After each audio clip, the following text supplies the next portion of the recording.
When we perform a religious ritual without having any impact on our life, then it becomes a superstition. The Christian ritual of baptism often is performed as a superstition and not a meaningful change in somebody's life. And the emphasis on baptism comes from none other than Jesus himself, who said, "Except a man be born of water and of the Spirit, he will not enter the kingdom of heaven." Here, Jesus says that you have to be born not only of water, which is baptism, but also of the Spirit. Now, why did Jesus say that you have to be born in the spirit, or in other words, heart or soul, and not born in the mind? You see, mind is corrupted even from birth. Mind has a natural capacity to look at the good that God created and see evil in it. When mind processes a beautiful, good-looking woman, it sees lust. The success of your friend, which is good, it sees jealousy. When mind processes even your own achievements, which is good, it sees pride. So in essence, mind processes anything that's good that God created and sees evil in it. And that capacity to the mind is inborn even at birth. However, the heart is pure at birth. A child at birth has an identity of being good. The intentions of the child is always good. However, as the child grows, the evil from the mind influences the heart, making it defiled. To have a true change in life, you need to have a change in your heart, which basically means I am no longer bitter. I am no longer jealous. I am no longer lustful. So as you shred these bad personalities from you, then your heart becomes clean. And that is a mandatory requirement for you and I to reach the kingdom of heaven. Now, it doesn't just stay there. Jesus also said you should be born of the water. And what does it mean? Water does not have any magical powers to change our life.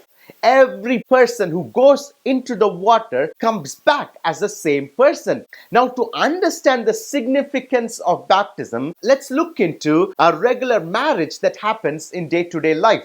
When a man and a woman meet each other, they start developing love in their heart. And this man and a woman don't just stay by having love in their heart. They go through a ceremony of marriage where they announce to the outside world that they are no longer single, but they are coupled together as husband and wife. Therefore, the men around the community will no longer look at this woman in the same way they looked at before the marriage. And this proclamation is what baptism does, where a community of people are watching us proclaim that we will no longer be the sinful person that we once were. Now, as a result of this marriage, the man and the woman, they don't go back home as two different people to two different houses. They go as a united couple into one house and they form a family. So a baptism should result in a physical change in our lifestyle where we don't go back to the same life that we once lived, but we start a new life as a changed person. Now that we looked at the analogy, let's go into 3 common mistakes that Christians make when taking baptism.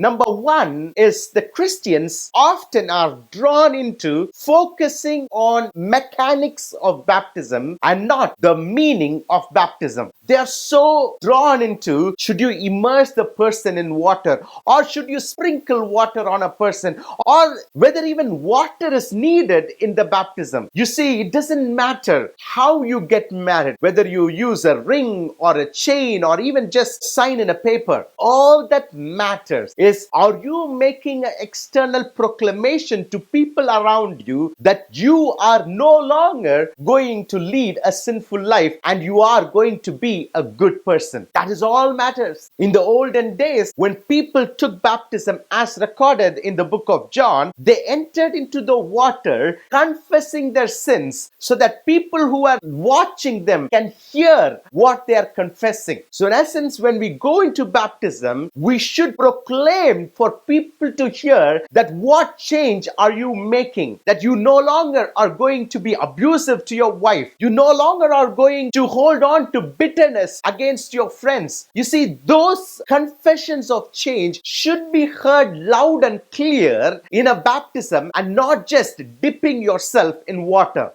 The second mistake that people make is the emphasis on the ritual part of baptism and not the impact part of baptism. People consider baptism as a check mark for you to enter kingdom of heaven. However, even a child knows just dipping yourself in water has zero impact on your life, let alone take you to heaven. So it is not the ritual of dipping in water that takes you to heaven, but rather the change in life, change in action that will take you to heaven. If a person is already leading a changed life where people can see the change, then it doesn't make any sense for them to go back and take a baptism and proclaim again to the world that they are changing. And at the same time, a person who is baptized and who has a change in their life and then realize, oh, there is one more thing that I need to change, they can go back and take another proclamation to say that, hey, I'm going to make another change in my life. Therefore, emphasize on the mandatory part of change and not the mandatory part of the ritual.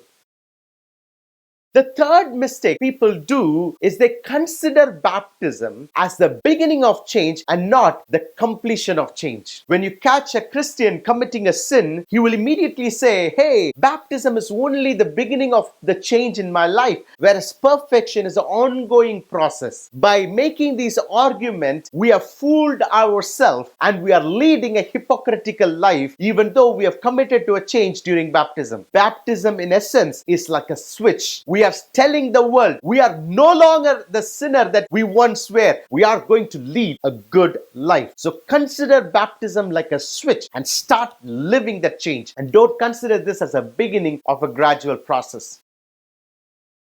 Stop following rituals just because we are taught to do so. Rather, search and understand the truth, and the truth shall set you free.